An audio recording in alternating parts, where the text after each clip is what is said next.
29th of July, Sydney Olympic Park Sports Centre for the IBF Featherweight World Title. How are you feeling? When you just asked me that, I just got goosebumps because I remember it clearly. How are you feeling? Feeling good, man. I'm feeling really, really good. This is, this is what I've been waiting for my whole life.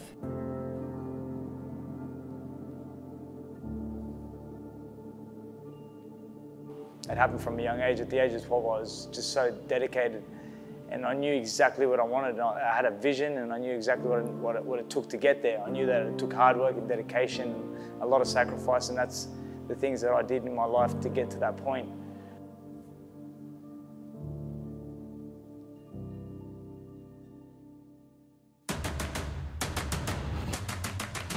Don't touch the ball, it's over, call it close, but we all know what this is gonna be. You came and failed the test, you met the best, expected chess, but got monopoly.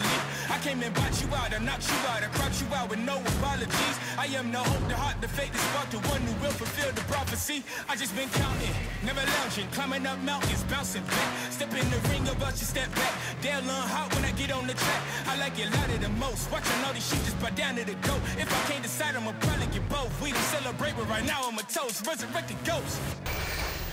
It's hard work, man. Trying to get to the top.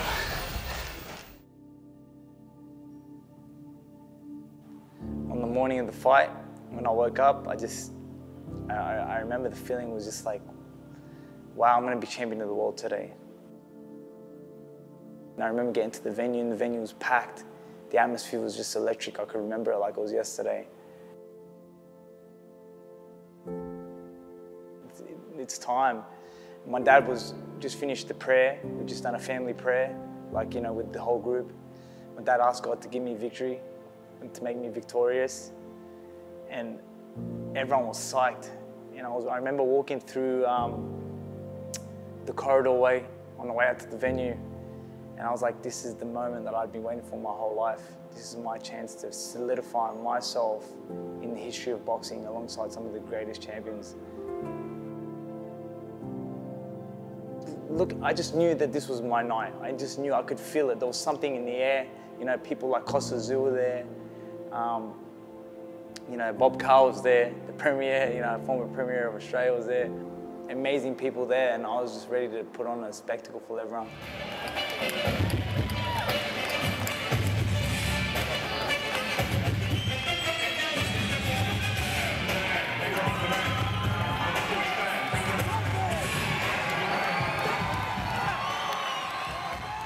The bell rings. You and Lacierva, toe-to-toe. Talk us through the beginning of the fight.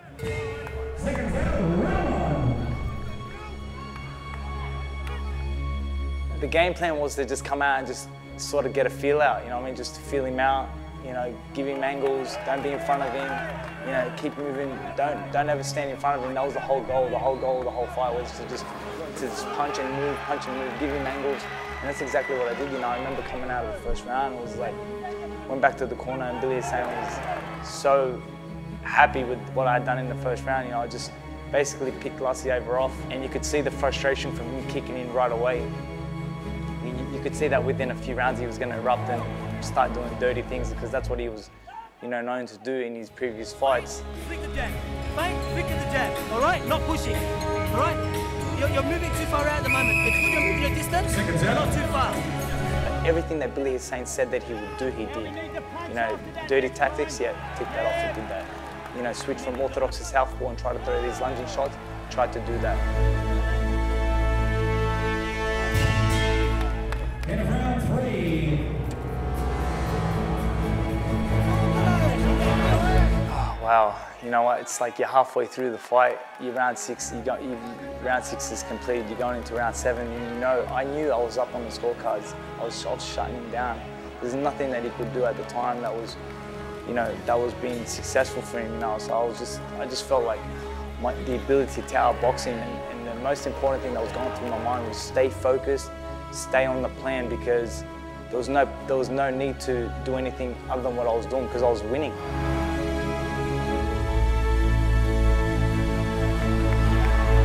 Before round 12, the bell for round 12 was going to end the fight. I remember Lacierva was trying to chase me down, you know. And I knew I had won.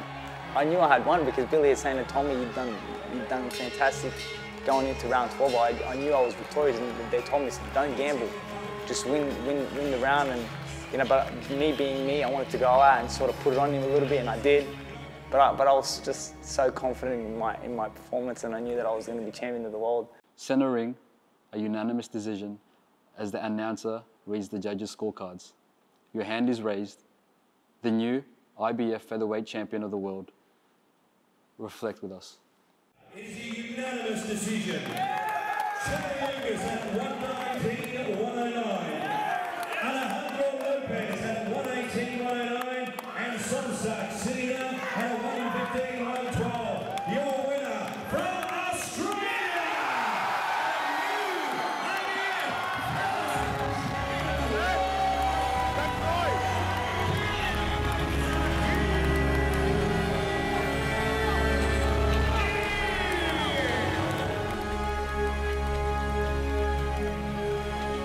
Most unbelievable moment in my whole life.